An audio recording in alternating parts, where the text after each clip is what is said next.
Welcome to the Everyone's a Critic movie review podcast. I'm hosting today. I'm Sean Patrick, professional film critic. Joining me today is cousin Jeff. Hola! And you can find us on, Facebook, Twitter, the other social medias, all the various podcasting apps. I'm sure you're listening to us on one of them, I imagine. So They're doing it by telekinesis. that's how that works, right? You have to listen to an app. You're not in the room. Are you? Maybe. Look around. All right, so to this week we're talking about a number of different things. We'll be talking about Don't Worry, Darling. We'll be talking about Avatar. But I wanted to start with, first of all, you saw Pearl. And you haven't had a chance to talk about it on the show, so... Yes, I was a big fan of X. I couldn't wait to see Pearl. And, oh my god, did I love this movie. It's possibly one of my favorites of the year. I didn't really care about Mia Goth all that much. I mean, she was good in Suspiria. She was good in X.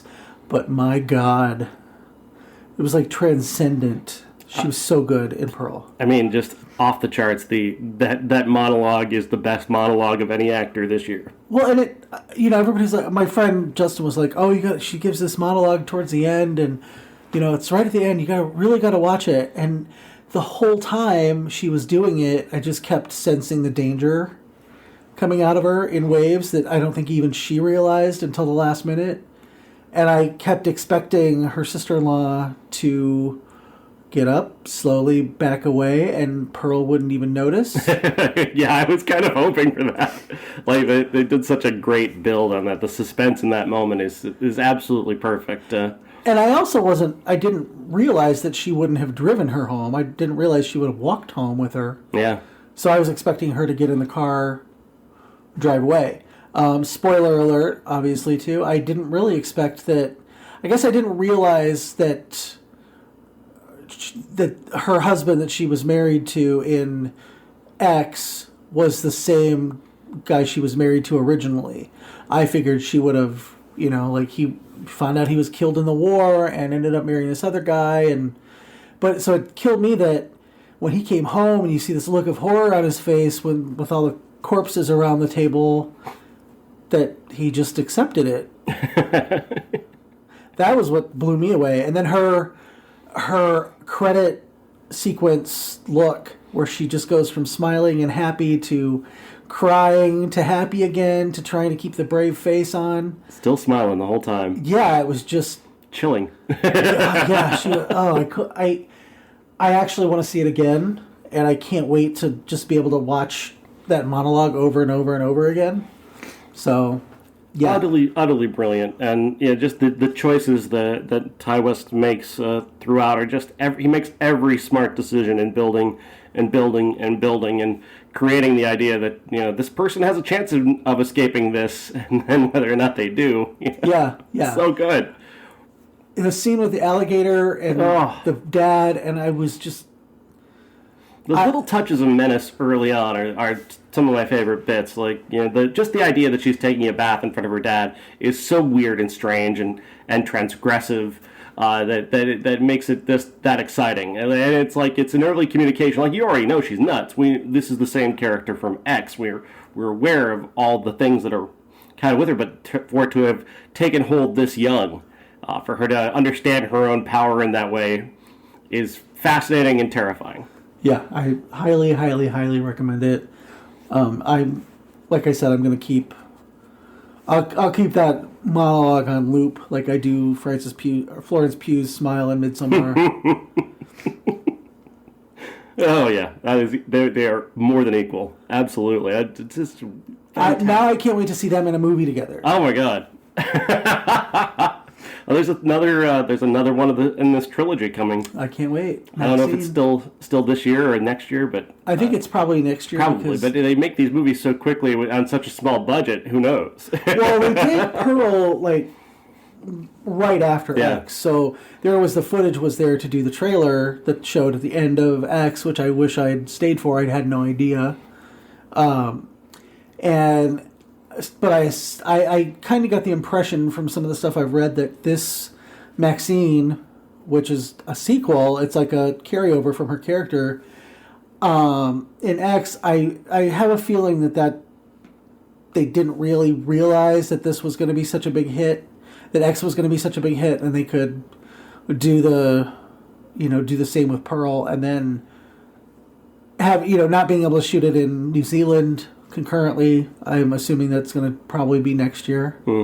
So it's phenomenal. Now, I'm virtually covering Fantastic Fest in Austin, Texas. So I've got virtual access there, and I've been watching some stuff. I started off though watching a pair of documentaries that I also did for an interview. I did for an interview. This that are just now going up with a couple of documentary directors. The first of which was a woman who directed a documentary on Stephen King on the movie screen.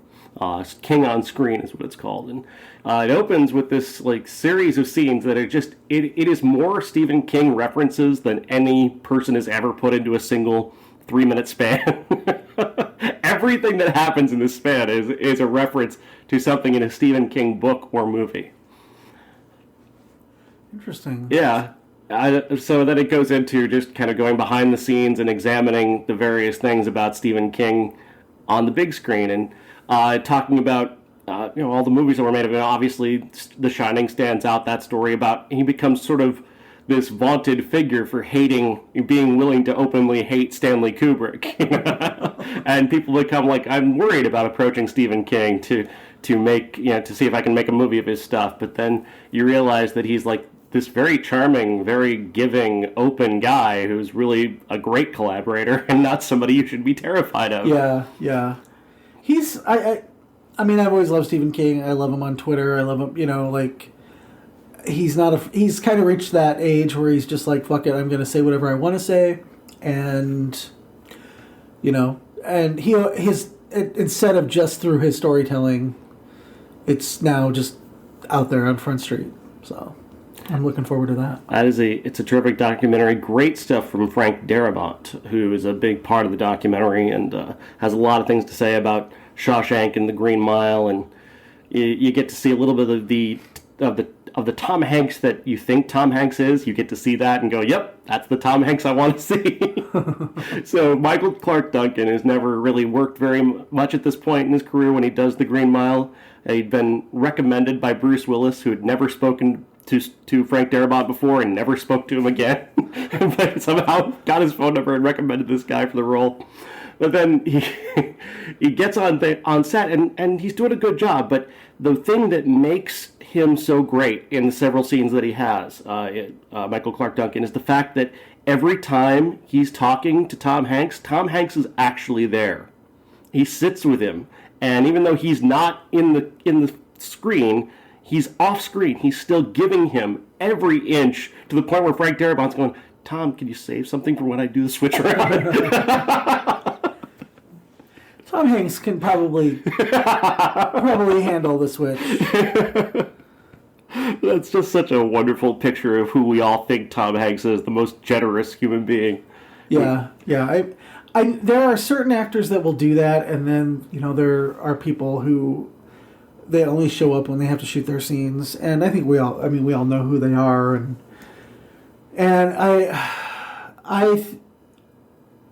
I'm not. I don't go to a movie because Tom Hanks is in it, but that sounds exactly like how I imagine Tom Hanks to be.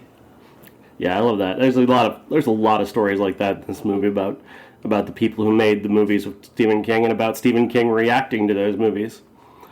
Then, of course, I also another one that I watched is a documentary on the Chucky franchise and Child's Play called Living with Chucky. And I'm famously not a fan of the first film, which makes sense because it's actually the worst of the group of Child's Play movies. I would say the first one is probably the worst one. Now, I've not gone on to see at least 3 of the original 5 that were made. Not this most recent one with Mark Hamill, which is not necessarily something that was made with the original people. No.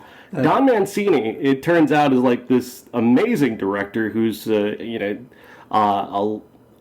gay man who just entered into this place and people don't even give him his he created a franchise that he's been with the whole way, Yep. that is iconic and beloved, and people don't give him any credit for being that guy. Exactly. That's just one aspect of this brilliant documentary, which is made by a woman named Kira Gardner, whose dad, Don, actually operated the Chucky puppet in the last two movies, Cult and the one before Curse. that, Curse, which are said to be two of the best of the Chucky movies that most people haven't seen. Well, the Curse was really good. Cult was different. Yeah. What I like about all the Chucky movies is the fact that he has kept the mythology of them and the camp aspect of them consistent throughout the series. So, when they reboot with Curse of Chucky, it all ties into the original movie and the original, couple movies, to the point where characters come back that you're like, holy shit, I can't believe they brought them back, or they were able to bring them back. There's in the Chucky TV series that's currently out, same thing. It's true to everything.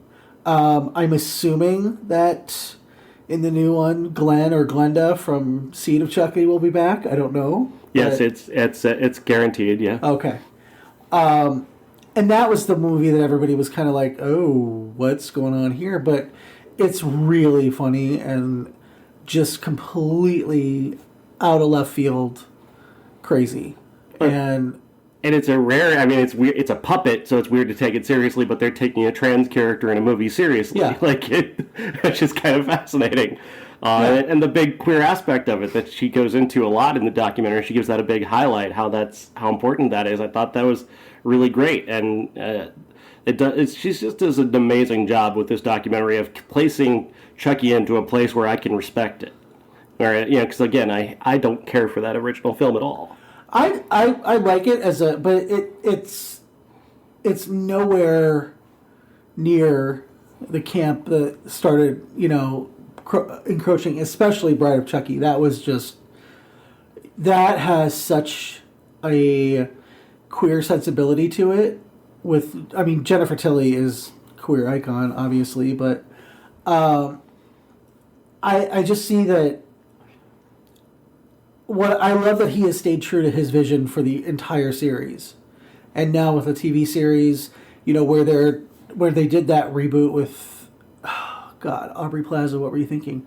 That was for people who don't know Child's Play and Chucky, and the fact that they did it in the first place was kind of why it was. Why not do,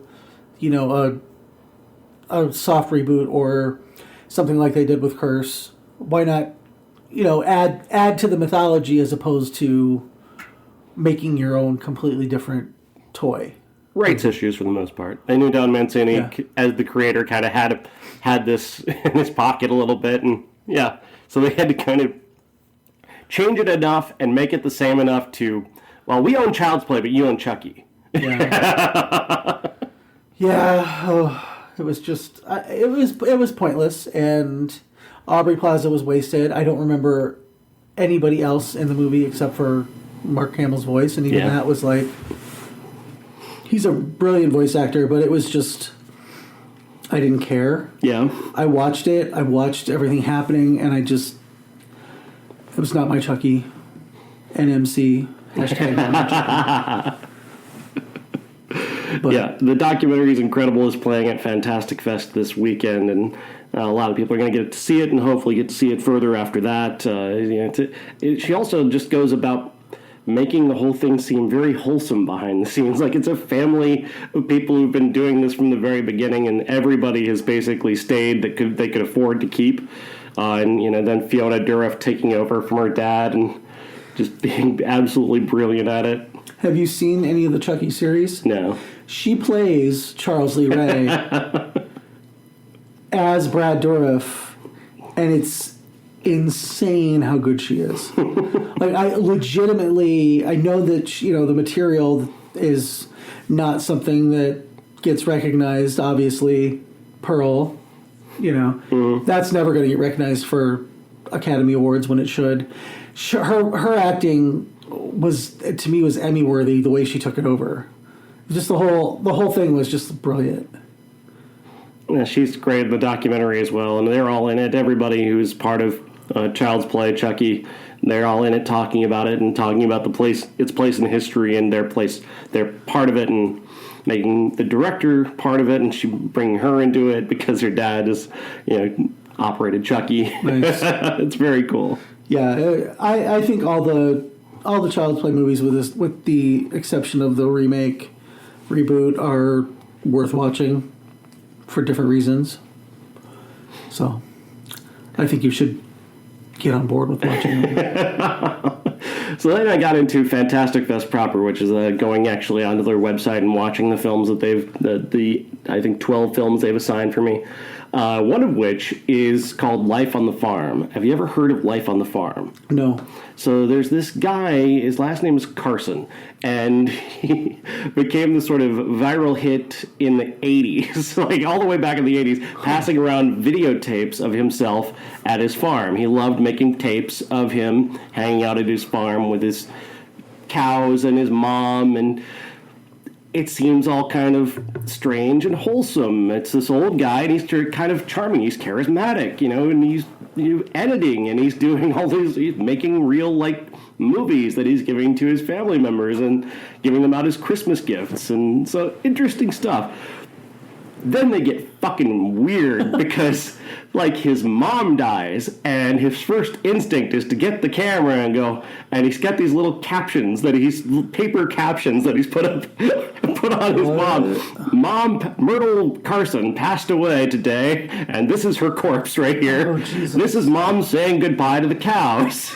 Mom's corpse in a chair with the cows saying goodbye. It just builds and builds and builds to this, and it's amazing. It's an amazing documentary to the point where I kind of choked up at the end. What in the Ed Gein, Jeffrey Dahmer bullshit is that? Well, it's basically called death positivity. He did the same thing when his dad passed. Dad passed today. Here's his corpse laying in bed. It is one thing to write a Facebook post celebrating your parent when they pass away, and you say, you know what, my dad was a great guy, I'm glad to have known him, all that. It is quite a different thing to prop up his body and say goodbye to your fucking cows. Now I have to watch this. You have to watch this because it's fucking brilliant. It's essentially found footage. A guy, he remembered watching this when he was a kid because he lived in the neighborhood where this guy was, and he delivered tapes to everybody around town. And by the time he got around to whatever happened to that, most people had gotten rid of the tapes. They had no reason to keep them. There was this weird guy. The guy's end of his life was pretty sad, so, there's no reason to have this around. Plus, who has VCRs anymore?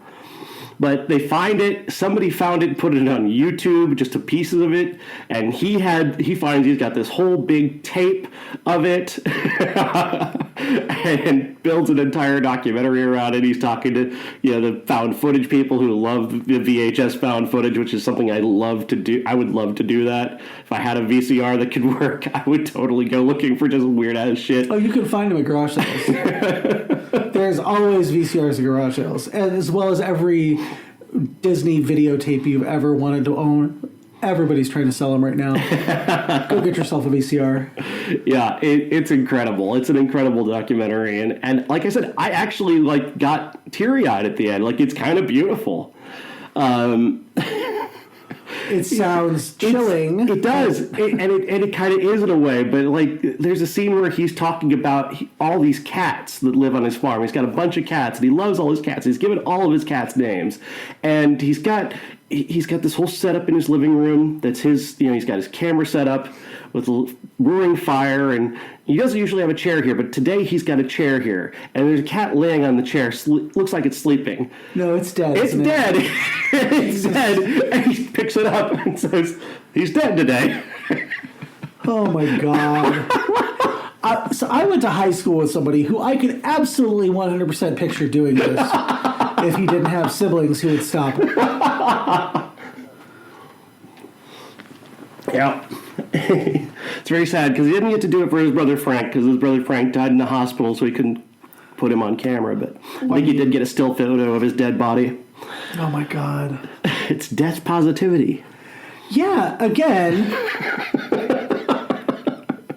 I'm positive they're dead, but I don't have to videotape them to prove it. Good God. Yeah. But his voiceovers are just this happy, charming, like he keeps it in stiff upper lip England, just continue. Mom died today. This was in England? Yeah. Oh, you should have led with that. If you'd led with that, I would have been like, oh, this is just normal English behavior.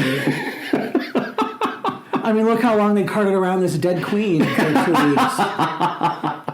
Sorry to any of my British listeners who may be offended by that, but where is the lie? The queen. I love the queen. She's such a figure, isn't she? She certainly was a figure. A figure for colonialism. Necessary is what she was. Very, very necessary. So I also watched a couple other things at Fantastic Fest. There were again, all of it's been kind of weird and interesting at the least, and some of it's pretty great. But I watched a movie called All Jacked Up and Full of Worms. I have heard of this, but I don't know anything about it. So the idea here is that a drug addict is given this thing full of worms that he's told are have psychotropic powers if you eat them.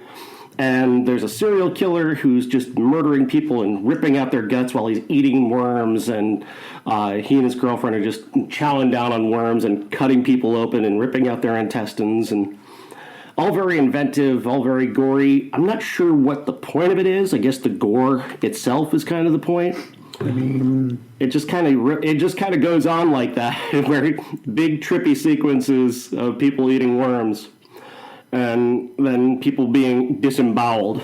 It's like the gritty reboot of How to Eat Fried Worms when we were kids.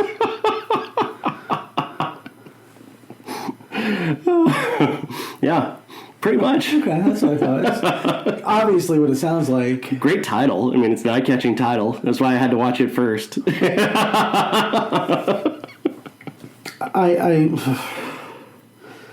What? I went back to Pearl. No. There is something weirdly transgressive and eye-catching about somebody just eating worms. I mean, yeah, not something that I necessarily wanted to watch, but transgressive, sure. Yeah. I'm going to make you seem like the normal one. I'm pushing you towards normcore. This is great. I'm pretty sure just because I like horror movies a lot doesn't mean that I'm not a completely normie. Doesn't like dead bodies, doesn't like worms. I really don't like dead bodies.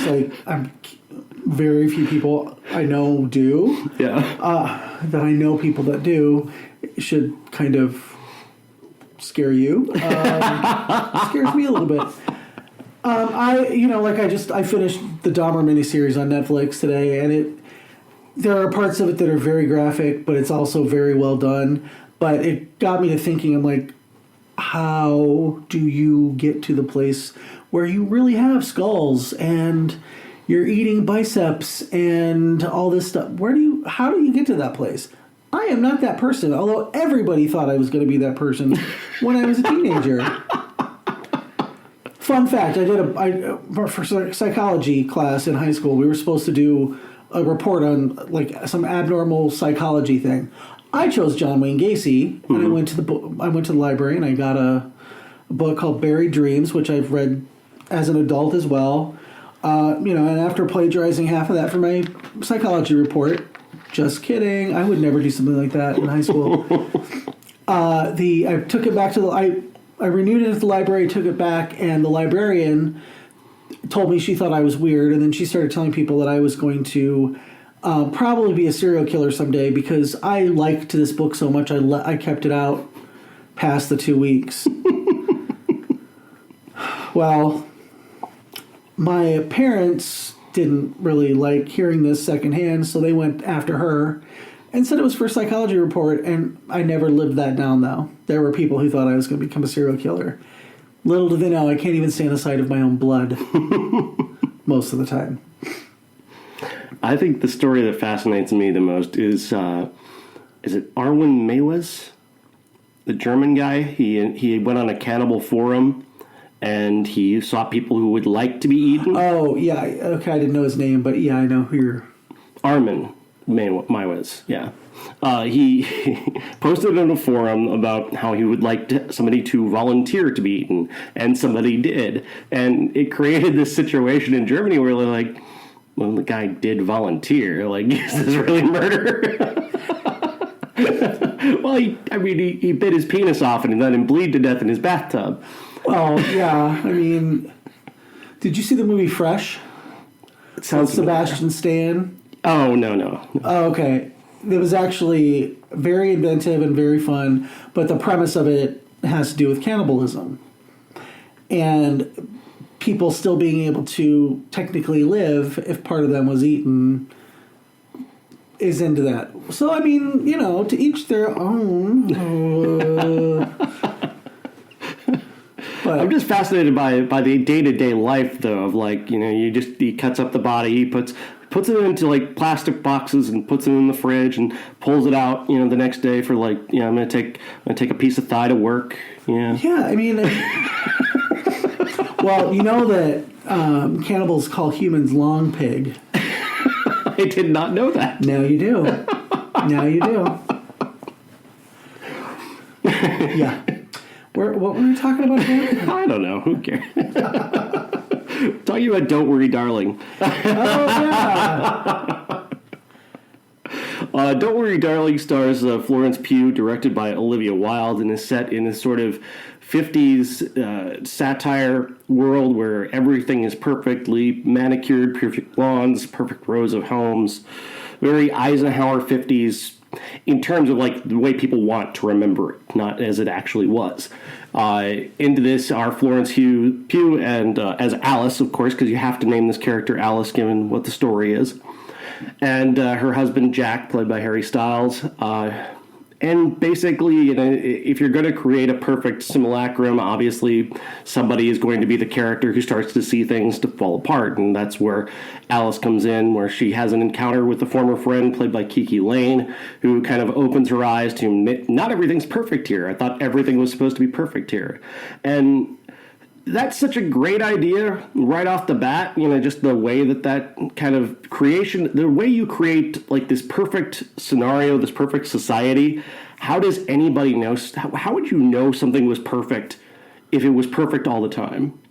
And like there's that scene in The Matrix where Agent Smith is talking to Morpheus and he says to him, the first Matrix we created was perfect. It took care of everybody's needs.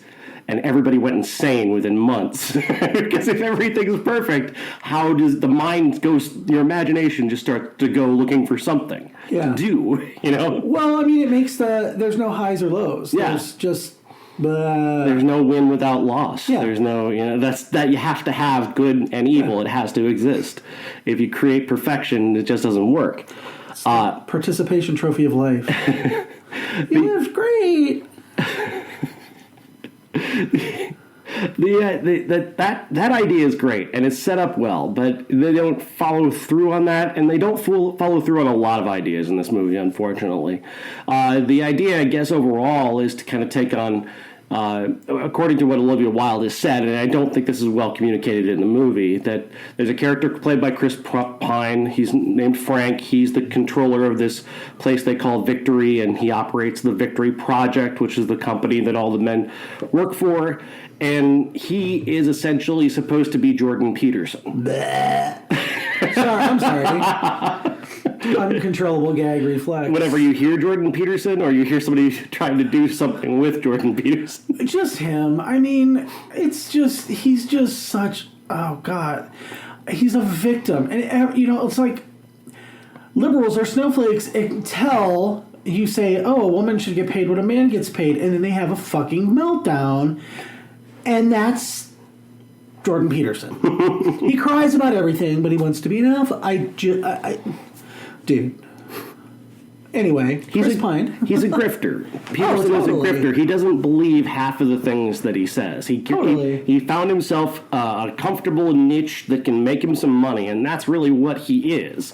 And you can see that in any interview that he does, is that he tries to believe in all these things, and he goes along and says, you know, the shitty things that he knows will get a pop out of the audience that he wants. And It's the any attention is good attention.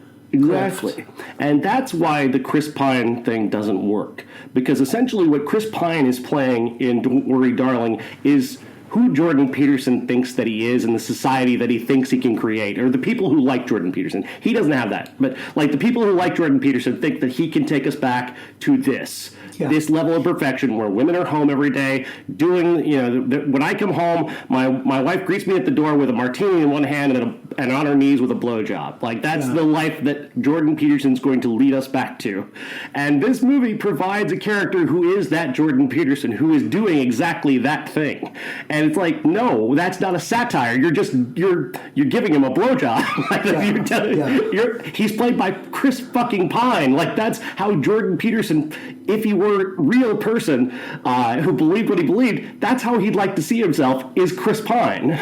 So I think that we'll have to, in order to talk about that, Spoilers? we're going to have to do like a spoiler alert. So All right. just fast forward. Spoiler alert for Don't Worry Darling. Come back in 10, 15 minutes. Yeah, although the consensus on the internet is I'm not going to see it, but it's terrible. Anyway, It's not terrible. No, it's not. It's a great looking movie with a lot of really great ideas. the people who aren't going to see it call it terrible because they think it's the Stepford Wives, which I thought it was honestly going to be when I saw the trailer. And there's elements of that. Yeah. However, what I'm guessing, because they do show Harry Styles after they figure out, you know, after they show us the flashbacks to show us who he really is, he goes from, you know, just kind of this perfect 50s gentleman to this modern day kind of idiot whose wife, Florence Pugh, does all the work and comes back. And The simulation is an internet scenario, essentially, where they've created this perfect world that you've kidnapped the woman that you want and you keep her under sedation in this simulation all the time. They give them brain treatments and make them believe that this is the real world. And it's all playing out in front of them with these little eye implant things. So everything seems real to them, but they're actually laying in a bed by themselves and locked away. But what got me was the fact that it looked like there was a first simulation, and then this was this next level that they all went to, because they realized that if he were to kidnap Florence Pugh and turn her into Alice, who was a surgeon, and he realized that in this simulation she's got a great job, but she's too tired to cater to his every need. And then they go back to the original him, where I literally thought it was Evan Peters playing him because he looked so much like him. I had to check IMDb to make sure it wasn't Evan Peters playing Harry Styles and playing Harry Styles. The layers. But you find out that, and since you never see Chris Pine as the original, because he's just a voice on a computer telling them to do this. He hosts a podcast. Yeah, Men's rights activist. Right, but you never see the original him, so you can imagine that he looks something like schlubby Jordan Peterson. But he imagines himself as Chris Pine. That's kind of where I got that, because Harry Styles in real life, quote unquote, looks like Evan Peters and Dahmer, or he looks like an incel. He looks like he's got a scraggly beard and long hair, and you're kind of like, well, why would Florence Pugh ever marry a guy like that? Yeah. Because he looks like if Harry Styles took a shower, he could get rid of this guy and he'd be Harry Styles. Like, it makes sense that she just with him. It's like if Evan Peters wasn't being directed by. That's another aspect of the satire that doesn't work, because he's still Harry Styles. He's Harry Styles with a scraggly beard and long hair. He's still Harry Styles. That's how an incel would like to see themselves, as Harry Styles. So what is the satire? You're giving them what they want, and this ending then doesn't give them the ending that they deserve. Why don't you... And the fact is that she's married to the Harry Styles character in real life as well. No. That's what I'm talking about with the different levels. See, I didn't catch what you're talking about here. Okay, so in when you realize it's a simulation, and she's a surgeon and she comes back, that's also a simulation because he looks normal. He looks like Harry Styles in that one. That's the scraggly beard and long hair. No, he not the super. Not the what I got was that was a simulation that they tried where she has a great job and then he's like still he doesn't have to do anything. She takes care of him, but then you notice that he doesn't look as bad in that one as he does when you go back to the original where they're laying in bed next to each other. I'm not sure. I'm not sure about that. I didn't get that impression because the impression that I got is that what her in the bed and her as a doctor, that's the real world. Oh no, I didn't get that at all. I thought that she was made to be simulated as a doctor, and then that didn't work out, so they switched to this one. Yeah, see, I think I think she's actually a doctor. I think that's what the life she realizes that she wants to go back to is, hey, I had a great life where I was a doctor. So yeah, I mean, I think that's. I would think have to see it again. Real, I'm not looking forward to seeing it again until it comes out. I'm pretty sure that's the real world, and I think time passes between when they first fell in love, and he's kind of still taking care of himself.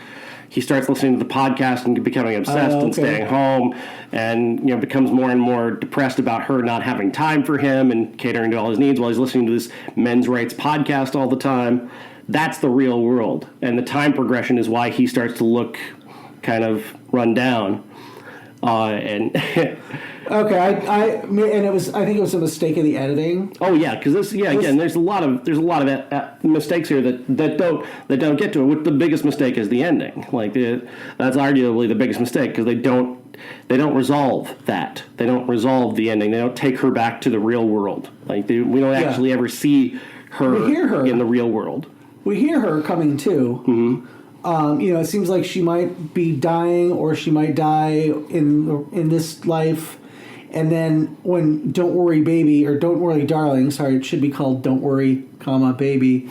But when that comes up on the screen, you hear her go, mm-hmm. Like she's she's completely woken up as opposed to just like fragmented reality. Yeah. So. And it's very confusing. There are people chasing. Here you have this big movie that's all about this massive simulation, and it's got all these big pretentious ideas to it that it's exploring but not quite getting all of, and it ends in a car chase and a foot chase. I'm like, really? Come on, man. See, I didn't. The least inventive way you could end this. I didn't think it was. I thought that was fine because it's because this film is about women overcoming men who are toxic and incels and all that. The men coming after her was fine for me because that's how. But who are the red jumpsuit guys? I think they're put in the simulation in order to be someone to be afraid of, so that you don't speak out like she does. I think the threat of them being there is always, it's kind of always present to the women, and they realize that if they do come after Chris Pine's character, then these men will come after her like they do in the simulation. And I don't know what the real world equivalent for them would be in this, but I don't think it matters. I didn't really try to pick it apart as much. I have talked to a couple people who were like, well, it's just, it's kind of a masochistic Matrix. And I was like, well, there were things that I wished going into it. I would have actually been fine if it had been a Stepford Wives remake. I think, that movie, if you do a straight ahead remake of it instead of a satirical kind of tongue-in-cheek one like they did earlier, would be fine. I also kind of wish that instead of this being a simulation, it actually was taking place in the 50s, and they couldn't talk about what the Victory Project was because they were building domestic terror atomic bombs, and she was the only person who could stop them from unleashing them and starting a civil war, helter-skelter kind of thing. Instead, that really didn't make much sense and didn't have any kind of payoff. Like, throughout the movie, there are these explosions going on. They're rocking entire houses, and it's got something to do with the Victory Project. And it's like, what, is that just him getting off the bed? What? I mean, yeah, What is it? What is this supposed to be? they have explosive diarrhea while they're in bed. And what's that? What does that smell? If you vomit in the thing, you vomit in the real world. Right? That's another aspect that doesn't work. Also, is like if you die in the simulation, you die for real.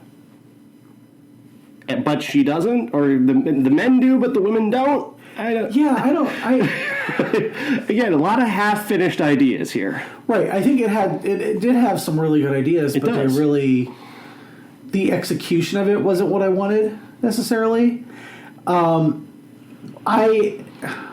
could watch Florence Pugh do anything. Literally, she's amazing. I think Olivia Wilde's performance is great. I think her direction is solid. In terms of the look of the film is great. Yeah, but I think her character, though, her character is great, and the revelation at the end that she wants to be here because that's the only way her dead children can be with her. Mm-hmm. I think that this twist should have happened halfway through instead of 20 minutes before the end of a 2.5-hour movie. Mm-hmm. And then it's, how do I wake the rest of these women up? How do we band together and escape from our prisons of, just being drugged? How do we all do this? One of the big criticisms I've been reading was, well, what happened to the other women? And I was like, well, I just extrapolated from what I saw on screen that they all woke up, or Florence Pugh. I assumed they were. I assumed it was as a sequel tease. Yeah, well, I don't think that's going to happen because I don't think you're going to get Florence Pugh. Well, it finished #1 at the box office. Yeah. I took that as a sequel tease. Like, she's going to wake up from this and then go looking for, now obviously not Chris Pine. His character dies, but for some reason his wife, Gemma Chan, wants to keep this going, even though that's, again, her whole thing is completely inexplicable. Yeah. What she does, why she does it. She's. It seems like there's an edit where she was cut out to make time, and they needed to add her back in to make her make sense. Yeah, I think when she kind of tells Florence Pugh to be careful, in the one scene, right in the middle of the movie, that makes a lot more sense. Mm-hmm. After she kills Chris Pine's character, okay, she wants the control. Mm-hmm. And is it one of those things where we take away the men's rights activists forum, but it morphs into the same thing with women? Is that something to explore? Or not that I think that, that's necessarily valid. I mean, you could do this with her just being greedy. Like, she wants, she thinks she kills Chris Pine because he's failed and is going to cost them this empire that they've created, but they don't establish the empire aspect. Yeah. What does their empire actually look like outside of the simulation? Are they since they're part of the simulation, one would assume that they are asleep for, with the eye implants and whatever. Mm-hmm. But, would they have to be? I don't know. I'm sure, they're probably charging these guys thousands of dollars to get this equipment and the drugs and all that. So, of course, they're probably... it's essentially like they're operating an incel forum, Yeah. An incel and multi-level marketing. Exactly. Which is a great idea. It's a great idea. It's a great idea. I just don't think this movie drills down on it enough. Yeah. It doesn't have enough... It spends so much time establishing that idea that it doesn't actually get into actually satirizing that idea. Right. Because I want to make fun of these guys. I want to see, I thought it would be much more bold for Jack, the character Jack, to have kidnapped Florence Pugh's character and took her hostage and put her in the simulation and convinced her that he was his wife. That would have been more interesting to me than them already being married. See, that's what I thought happened. Yeah. I thought he kidnapped her, put her in the simulation of them being a happy married couple, And then that didn't work out, so they went to the next level, which was this 50s Palm Springs looking utopia. Well, looking because it was filmed in Palm Springs. I thought that's a good idea, but again, I don't think I don't think they went through on that. And even if maybe that is what they did, they failed miserably in layering it to a way where everybody got that idea. Yeah. But also, they don't, like I said, the Jordan Peterson thing doesn't land at all. You've not landed a punch on this guy. You've just portrayed him as he'd like to see himself, or as they'd like to see him. I think that the whole Jordan Peterson thing, if they just, a couple dropped lines or something, how, you're not who you say you are. You're just this. You're probably, just a poor schlub who is grifting all these stupid idiot guys, and that's why I wish that the twist had happened halfway through, and she figured it out, but she had to escape. And, there's no real escape, so how do we get out of it on our own? Mm-hmm. So, I would have liked to have seen her... her hand twitching or something towards the end and coming up and grabbing one of the eye things. Yeah. The Clockwork Orange scanner things and just ripping it off and then, being able to rip the second one off and then going and finding these women. Were they living in different apartments around the country? Were they all in one apartment building? That's something I would have liked to have known because that would have made more sense. If they're all in one place... yeah. There's a lot of way that can go, but I think they spent so much time just kind of establishing the world. And I think what Olivia Wilde really was enjoying more than anything was establishing that world and the perfect simulation that she created. Another aspect of this that I want to talk about are the moments where Florence Pugh almost dies or is menaced by her thoughts. One begins with her she's making eggs, and she picks up an egg out of a carton and just crushes it in her hand, and it's just, there's nothing inside of it. It's empty. And she does this a few times, and just smashing it, and then suddenly she wakes up and all the eggs are fine. Another one where she's cleaning a window, and as she does this, she starts to see something on the window. She's kind of scratching at it, and suddenly the window is pushing her back against the wall. The wall's pushing. Yeah, and she's against her. Yeah. Yeah, and then she wakes up and she's fine. And then the last one is her. She's putting lunch away. She's wrapping it up with plastic wrap, and then suddenly she just starts wrapping plastic wrap around her own head before just tearing it off and being fine. Why did any of this happen?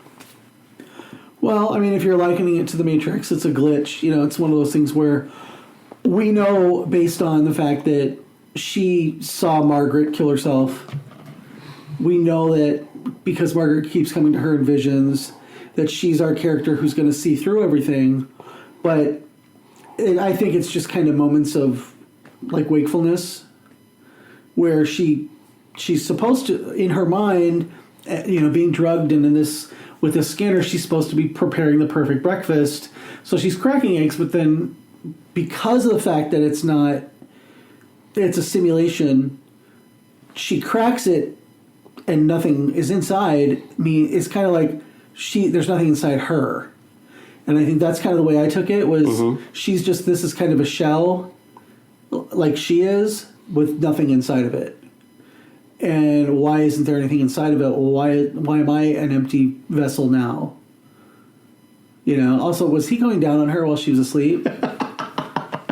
With this thing on, or was that just part of the simulation, or because that is some rapey McRapeface stuff. Oh. It's a funny aspect of it too. It's like because that's the thing that incels refuse to do. Yeah. Do your research on incels, okay? Well, I mean, I know that there were little bits that. Like the aggressive cunnilingus that was happening several times in this movie was like, does he wish he could do this and he just can't? Or is this just... I took it as this is what he thinks she wants. I took it as this is something because she does have, it's catering to her needs too, that this is what she likes, but he's an incel, so he's not getting a blowjob. And that's the thing, like the mixed message there, the mixed idea is just Yeah. not, it's not working. Like it needed to be a little bit more oppressive. They needed to be a little bit more toxic in terms of their masculinity. I thought that to really, and not saying that every point needs to be underlined, but it's not underlined at all. There's zero underline, Yeah. and you're just having to kind of guess that maybe that's what they're going for, but it might not be what they're going for. Yeah. And that the vagary of this movie really is what sinks it. That's why I said in my review in the title, it's nearly great, because I think it's near greatness. There are just a couple of things you could change to make this a really great movie. Yeah, I mean, first of all, Florence Pugh. Second of all, the mid-century modern decor and setting, and the perfection of all that. I was really looking forward to it. And then I heard some reviews. A friend of mine saw it at a screening a week before, and it's like, it's not good. And I was just like, but I want it to be really good. And I thought it was good, not great. I would say, like, if I was doing out of 10, I would say like a 6.5. Mm-hmm. Although the other day I was sitting and I was reading some of the comments under one of their ads that was playing on Twitter, and it just, having to defend it after I saw it, I was like, you know what? Fuck you. Fuck you, fuck you, fuck you. It wasn't as bad. You're not even going to see the movie, but you're saying how bad it is. So it made me like it a little more. Yeah. Picking it apart, the threads really do unravel, but I think that it's just enough there to recommend it. Not if you're somebody who's like, I only go to see one movie a month, that wouldn't be the movie. I would say go see Pearl, even if you're not a horror fan, because it's more of a character study than a horror movie. But it's just good enough that I think it'll probably have a good shelf life on like VOD and things like that. So it's great to talk about. It's a great movie to talk about. It definitely invites a lot of conversation, and I'm glad that it does. I just wish those ideas had been fleshed out a little bit better. And when it spends so much time, it's just too much time establishing how perfect this universe is, and underlining the look of the movie too much, and not enough time underlining those ideas and making sure that they're communicating them as clearly as they can what the intention is. I kind of feel like if this had been Olivia Wilde's third movie, or fourth, instead of her second, I think she would have, had a little better grasp on it. I think she's a good director. Oh yeah, absolutely, no question. Regardless of all the behind-the-scenes stuff the nonsense that everybody keeps talking about that's all people matter. Give a shit about. I think she's very competent. I think that this movie would have been better served by her down the line, or maybe somebody, maybe a different director. But she was good in it. Mm-hmm. The overall direction of the movie I thought was pretty good, but there were parts where I think it was just kind of like, oh my god, wouldn't this be cool? And they just put it in the screenplay. Oh my god, wouldn't this be cool? Let's add this. Let's add this. Let's add the imagery. And some of the imagery didn't really necessarily make sense to the story, not just in general, because there, like with Midsommar, there are things in that movie that, if you're looking at them, they don't necessarily make sense. But as part of the story, they do. This one was kind of the opposite. So there's some wonderful visual filmmaking. There's a tiny little child's airplane that plays a role throughout the movie, and just in little ways, whether it's where you see it, where you see the mom holding it, whether you see it in the desert, you see a plane crash, like these little things, these little touches that. Great visual filmmaking. They tell you what it's communicating, something that is not. This is a toy plane. That's great visual filmmaking, but it's not enough of that. Yeah. I mean, some of the visuals in this could be like an almost silent movie. You wouldn't necessarily need to see or hear all the stuff. You could it could have worked as a silent movie. Yeah. For in a lot of places. I would almost want to see like a more avant-garde version of this idea. Oh yeah. Something more experimental. By somebody who was a little more seasoned as a director, I think. Like I said, Booksmart was great. I think she directed the fuck out of that movie. That's a great movie. But is she the person to tell this kind of story? I don't know. Partially. I enjoyed it enough that I will probably watch it again, if nothing else, for Florence Pugh. A friend of mine told me that the movie was camp, but nobody told Florence Pugh. So she was acting the movie, not the camp. Yeah. Whereas Gemma Chan she acted the camp part of it. I can see that, to a point. Yeah. If Gemma Chan had more screen time. Right, if she had a bigger role, it could have, But I think that, nobody told Florence Pugh that this was a camp movie. That's supposed to be like, almost a Stepford Wives remake, but not quite. I don't know. If you have a problem with this movie without seeing it, you need to examine your life. Yeah. There's something wrong with you. This has nothing to do with you. Jason Sudeikis isn't your friend and doesn't need you to defend him. He doesn't know you. He doesn't want you to defend him. I don't know him. I never talked to him. I'm just assuming that he doesn't care what you think. And Harry Styles is never going to have sex with you. No matter how much you defend him. These are not your friends. Although me and Florence Pugh completely could be best friends. Hey Flo, call me. Just read up on parasocial relationships and kind of come to a better understanding of who you are and they are. Exactly. Now, let's talk about Avatar. The number 3 movie in America this week made $10 million in its return, which means pretty good things, I would say, for the Avatar sequel. That's because people really miss Fern Gully. I had to watch.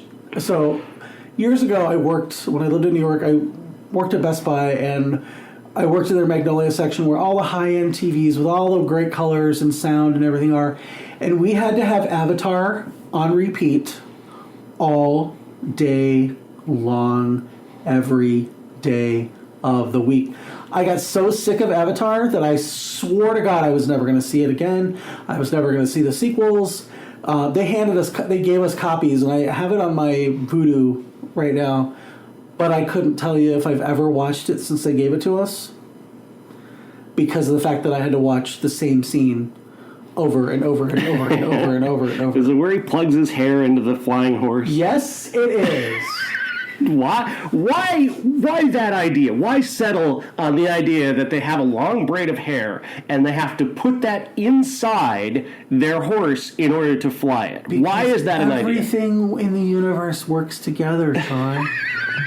Everything is symbiotic, and if we could just learn that we're all the same and we all exist as one being on this earth. Or I need to do this Pandora. weirdly phallic thing where it seems like I'm fucking this horse with my hair. Plug your hair into the horse, Sean. I wouldn't be in the room when he thinks, what would be great? When they get on the horse, they have to pull that long braid of hair and put that inside the horse to connect them. Can it just be an emotional connection? Like, this is my horse and my fucking flying horse, and we know each other. We have an emotional relationship. It has to be, I have to stick myself inside the horse. Why not just, these are beings that have, empathy, and and it's some sort of telekinetic empathy that you get on the horse and it bonds with you or it doesn't bond with you, and you find the one that bonds with you. And no, we have to you imprint like Jacob on the baby. Oh God! I'm gonna fuck that baby one day. Oh you my watch God! It. That Twilight. Sorry, folks. That's a Twilight reference. that baby in that Twilight movie is a meme now, and I am here for it. My friend Raquel and I, we swap Twilight baby memes. I'm so glad that replaced the American Sniper baby. God, maybe they'll go on the road together.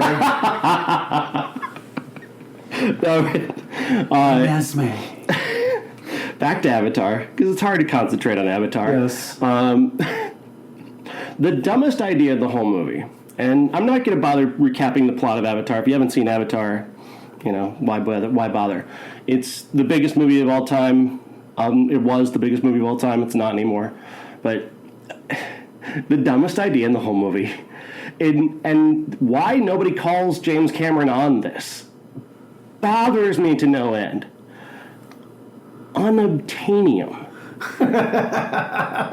Like, you know there's only one way this happened. He wrote that in the original first draft of the screenplay and said to himself, I'll go back and change it eventually, and then didn't.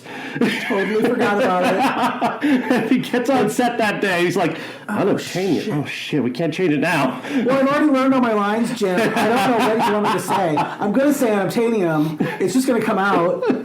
That's Sigourney Weaver, by the way. That is the dumbest thing. How do we let him get away with that? Because he's James Cameron, and he did Titanic and The Terminator, and we can't talk bad about him, or he'll take his sandbox and go home. Well, please Not the go toys out home. of the sandbox, he'll take the whole sandbox.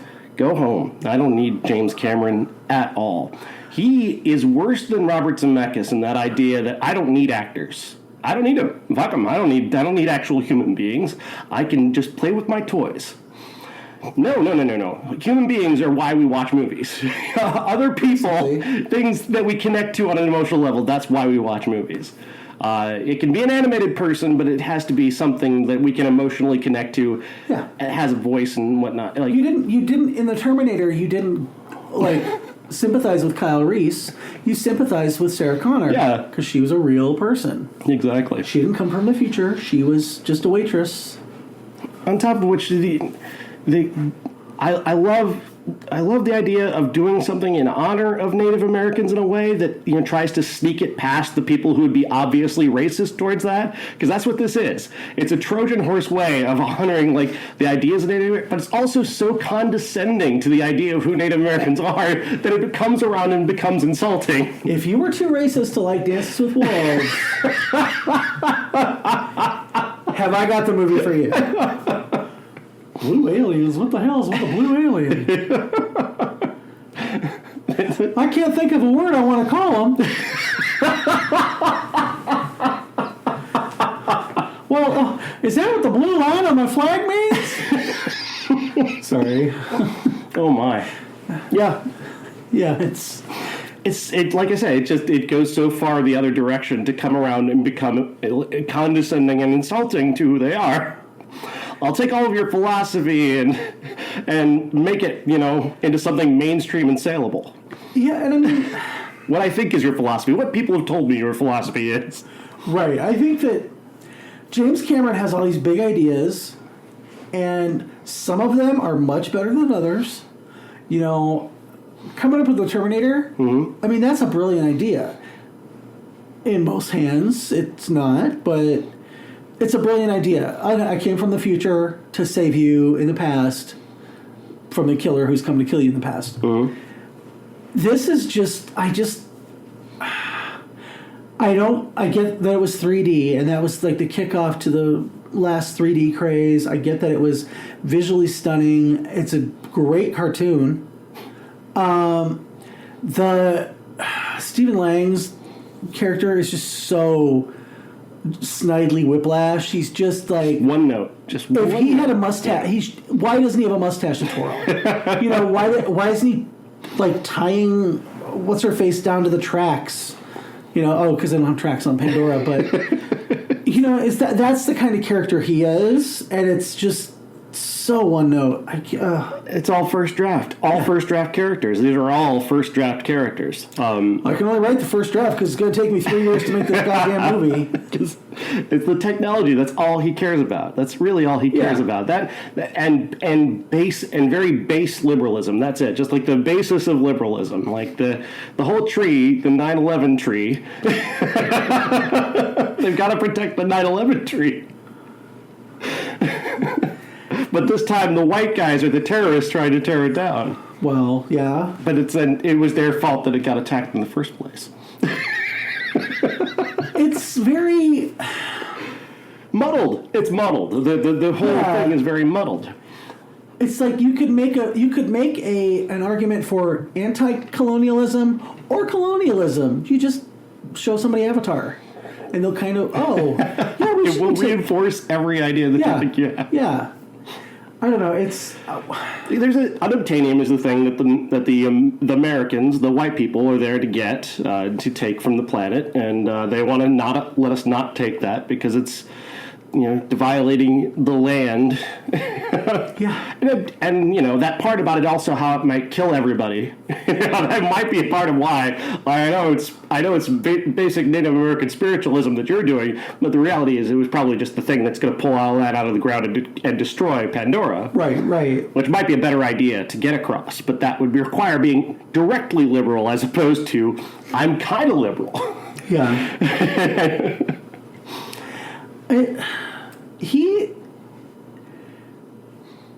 He's one of those well-meaning liberal people who, you know what, I want to stand up for Native American rights or climate change or blah, blah, blah.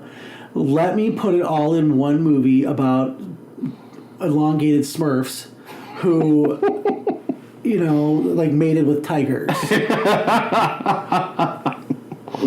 I don't know. I'm not a huge fan of the movie. I will probably watch it again. I will probably go see the other one.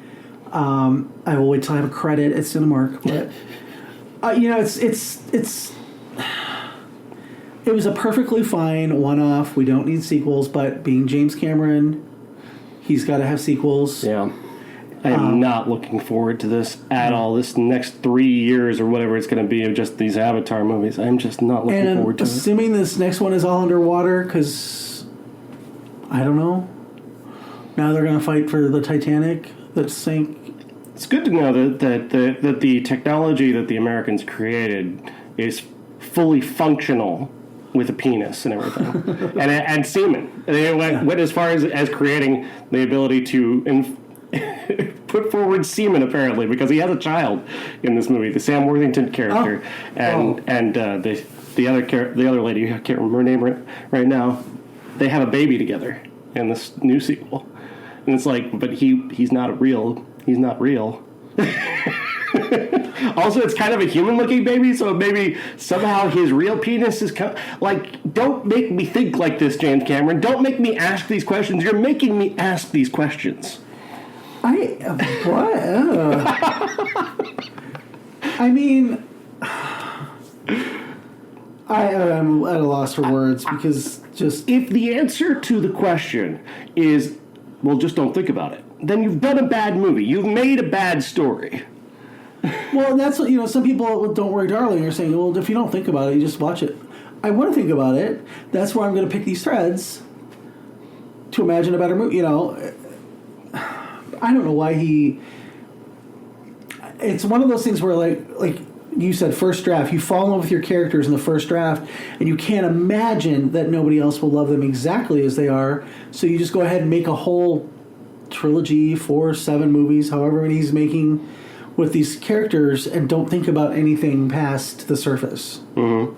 That's what I would love the idea that he loves these characters, but my vision of it is he's like typing away at the screenplay, but over here he's just like, yes, characters, yeah, sure, characters. Technology, yes. What's my technology doing? Hey, does it look realistic? Does it look, show me all the blues, show me how the sky looks. Yeah, characters, sure. I'll get characters eventually. We'll have characters. Don't worry about it. That's how I feel about Avatar. Yeah, we're gonna hire Sigourney Weaver. It's fine. She'll make something up. It'll make sense. If she just says the words in her voice, they'll sound commanding. And they do. She's that good. But somebody asked me, what's your favorite Sigourney Weaver role that's not Ripley? Mm-hmm. And I was like, I had to think about it. And he's like, well, mine is her role in Avatar. And I was like, what? And, there's like Eyewitness and Ghostbuster, things like that. But I was like, Avatar, huh? Why? Because only she could say this shit and make me believe it. Okay, fair enough. Fair enough. Give me Sigourney Weaver in Working Girl. Eyewitness, even. The horribly racist Year of Living Dangerously. Where Linda Hunt plays an Asian man. I watched that recently for the first time, and I'm just like, oh, certainly a choice. Certainly. Yeah. Yeah, so Avatar back in theaters this weekend. The sequel is December, I think, Probably. something like that. I don't know. I get paid to do this, so I have to be there. You don't have to. Just listen to that inner voice that tells you you don't have to do this. Just because a lot of people are going to do it, you don't have to. Yeah, I will do it when I have a credit at Cinemark. I will do it late at night when nobody else is there. Because I don't want to watch people just slack-jawed going, Pretty colors. Look at the colors. Brilliant. That was ableist, I'm sorry. I just, I'm not looking forward to it. I don't care. Mm-hmm. I don't really care about Avatar. Well, think about it, and one more thing, just to go back to this, like the Avatar that he made, which he made in 2009, after the Bush administration, was already gone, where he couldn't affect anything in terms of the elections or whatever. He makes this full-on critique of the Bush administration policies about oil and conquering and all that stuff after it's gone. So what's going to be the politics now? Is this going to be Trump? Is he going to do Trump? Is he going to do Trumpian shit? Because that's gone. It's in the past now. Well, it's gone now. I almost wonder if he did, and then, although he's been writing this for, Yeah, that's true. He's probably doing the Bush administration. Yeah. This guy named Sick Janey. Sick Daney. Yeah, this guy, he's a really evil guy. Borge Jush. What are you talking about? And they'll have had their first blue president.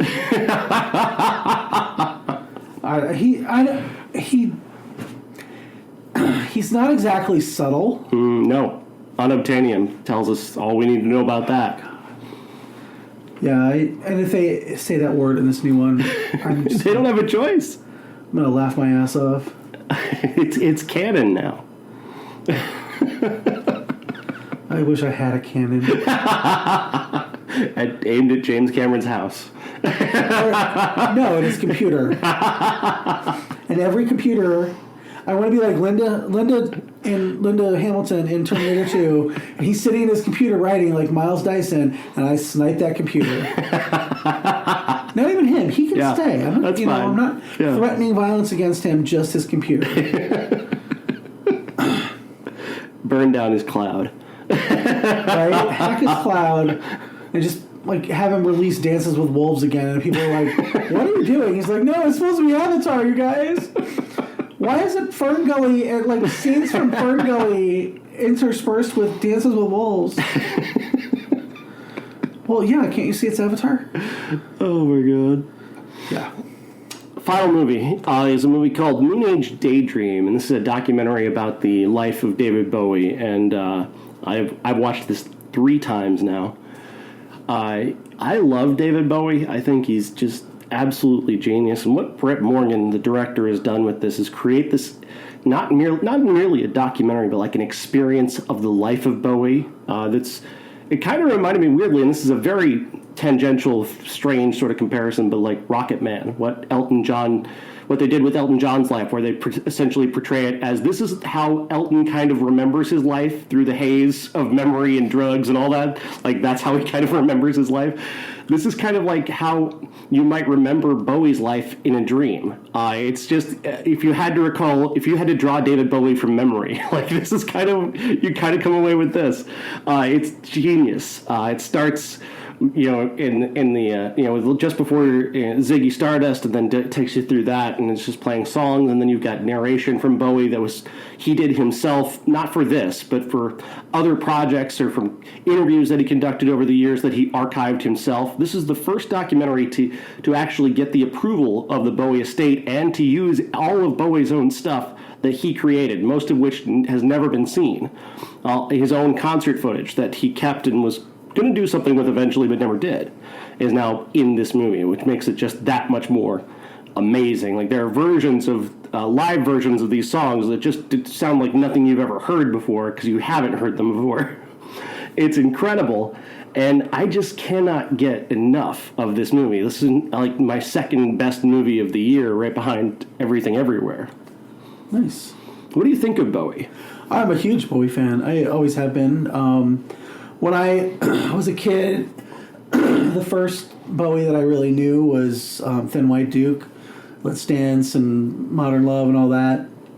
So it took me having to I think I got the Changes CD when I was in school, and then it was like, oh. And then Night Flight used to show all his old videos, and so that's how I got into the Ziggy Stardust era. My friend Victoria and my friend EJ, their whole online life is David Bowie, and Bruce Lee, and true crime. But it's like I see him I see him now more than I did when he was alive. Mm-hmm. But I think it's more because knowing so many people who are just worshipped him, it kind of makes me a bigger fan. Sure. I guess. Yeah, I mean, I'm looking forward to seeing this. I wish I, had seen it before, but yeah, I it's one of those things where were you when David Bowie died? I remember that day precisely. Yeah. Yeah. The first time, so I got the same Bowie you did. I got the suited Bowie with he's singing with Jagger. He's doing Pepsi commercials. He's a massive, monstrous superstar. Then Bowie, the original Bowie, sort of sneaks in via the radio stations, because the amazing thing about Bowie that I love is that he's this kind of Trojan horse, because he can go so hard, on his songs, they're genuine, fantastic rock songs that even rock guys have to go, damn, that's fucking amazing. They had to put it on classic rock radio. You had to play his songs on classic rock radio. You had to. They're too good. Yeah. And then it's almost like he's hiding in plain sight. Because I'm just hearing a rock star, I'm hearing him like Led Zeppelin. I'm hearing him played next to, Kansas and Boston, and then there's David Bowie. And it's like, I don't know who David Bowie is as a teenager. So then when I go to actually see a video of him, and I see, Ziggy, and I'm like, what? And I see this guy who kind of looks like a woman, and he's dressed like a woman, and I'm like, what? Wait a minute. my reality shifts. And I think what this documentary did for me, and kind of put me in this weird thought of how everybody says he created a persona, and it's like he did, but at the same time, it's like he's hiding himself. He's created this character that he can be on stage, but also what he's done is he's challenged your idea of reality, because he's beautiful. He's a beautiful man, and then as a beautiful woman. Yeah. And he's sort of Trojan horsing this idea of what we are today, where this far more progressive idea of sexuality that we have today. He was Trojan horsing that in 1972, and almost unintentionally, but it's this sort of symbol from the past sneaking into modern day. Yeah. It's time travel. He's a time traveler. He was here in a future where this is the perfectly acceptable thing, and then he's back in 1972 where people go, what is this? Yeah. How you can't be both? What? Well, he's kind of transcends his fan base is you get the hardcore Bowie people who like everything he's ever done. Then you get the people who liked him as Ziggy Stardust. Then you get the people who liked him as a Thin White Duke. And, and so on and so forth. To the fact that people who just know his music, they don't know anything about him or have never really watched his videos or anything. And they're like, oh, I love this song. Well, did you know it's about gay sex or whatever? And what? Oh, my God. That kind of thing. It's like he just was so ahead of his time. Yeah. He was glam rock before glam rock, and he was, pop and, kind of industrial. Just so many things that he did over the years just transcended everything. So, it's amazing to watch, and it's amazing to watch this documentary. It's interesting that the height of his they talk about the height of his popularity in the 80s when he's like one of the biggest stars in the world and doing Pepsi commercials and such. And he kind of looks back on that in an interview, and he's kind of regretful about it. Not that he thinks that the music was bad, because it's not bad music. He doesn't make bad music, but like he does see that as being very mainstream and not necessarily selling out. He didn't sell out per se. He just doesn't, he didn't see it as selling out. He didn't see it as, I just want to make sure I have a nice house and a place for my family to live. I just want to have a secure future. So I did a few things that, they made me money. That's pretty much it. And that's kind of the whole Bowie in the 80s. And I start thinking about Bowie in the 80s a little bit, and it's like, Reagan's here. Couldn't you maybe do something to kind of fuck shit up again? Like, what's your favorite Bowie song? Oh, gosh. You can have more than one. I have two. Yeah. I'm trying to remember the name of it. Rebel Rebel. Okay. Yeah, I love Rebel Rebel. My first favorite Bowie song is Blue Jean. The video is amazing. Yeah. And then Sound and Vision. Probably my second favorite. I love Under Pressure. Yeah. That is so amazing. Yeah. A song that's definitely not stolen by Vanilla Ice. No, it's a different. That one goes dun dun dun dun dun dun. Mine goes dun dun dun dun dun dun. Duh. Listen to that song for too long, and you start to realize that this is what a panic attack is. Like, if you ever want to understand a panic attack, listen to Under Pressure like 3 times in a row, and you're like, holy shit. What have I done with my life? It wasn't until after he died that I went back and, listened to every one of his albums and watched a lot of his videos. And then I started noticing all the influences out there.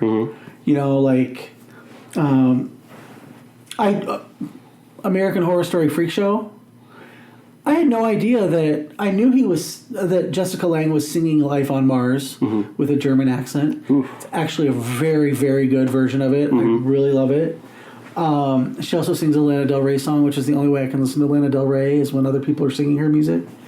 Sorry, they're going to take away my gay card. But I didn't realize that her scene where she's singing that in American Horror Story, she's dressed like him in the video for that song. I'd never seen the video. And then I was like, I want to listen to him say it. So I put it on YouTube, and it was like, oh, okay. She's just copied his suit and everything. And it's stuff like that where you might not ever know the influence that you have in your life until after you're gone. And I think he was lucky enough to see the influence that he had before he passed away. Sure. So he'll never know the impact that he had on people's lives who saw what he was doing on stage and going, you can do that? It's like, I constantly have this idea in my head. I'm always thinking about just that thin thread that humanity is always hanging on, society is always hanging on, this very thin thread. You could drive down the wrong side of the road at traffic if you wanted to. You just don't do it. Yeah. And so when you see somebody step out of line and start doing a thing that everybody says you shouldn't or can't do, it is mind-blowing sometimes. And I can only imagine what that must have been like for people who were like, so wait, I've been having all these thoughts and there's something weird about me. There's something different about me. What is it? And then you go into a Bowie, you see Bowie on stage and you're like, you're allowed to do that? Yeah. I'm going to do that. Right? Well, I mean, he influenced Boy George, and, the whole look of Boy George in the 70s was just ripping off David Bowie. And then in the 80s, he did his own thing, and that's how he was recognized. But you see it in so many people. And you hear it in so many bands from the 80s that were influenced by his 70s stuff. And then, he was willing to collaborate with people like Trent Reznor later. It's just like there'll never ever be anybody that's him in a very unique David Bowie kind of way. Yeah, also, it's interesting. You can't really use a Bowie song in a movie because if you do, you know it has to mean something. Yeah. It has to symbolize something. You can't just throw a Bowie in there and it doesn't mean anything. It comes off like something like Con Air. I think tries to use a Bowie song. It's like this does not go here. Yeah, yeah. I mean, unless he's in the movie singing it, like in Labyrinth. Labyrinth, another movie that changed a lot of people's lives for reasons they don't understand. Why do I really like tight pants now?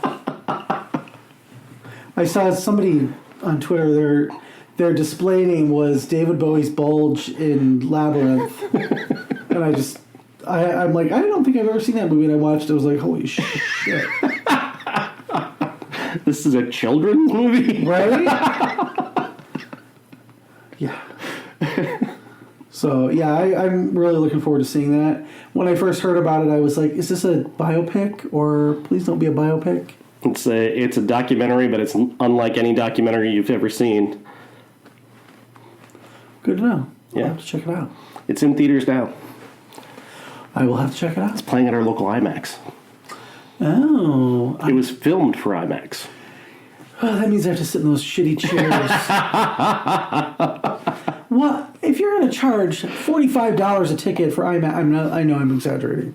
If you're going to pay that much for let me sit in a chair that isn't out of like the patio theater in Chicago from 1920. It's the same same chairs in that room they've had since they opened in '98.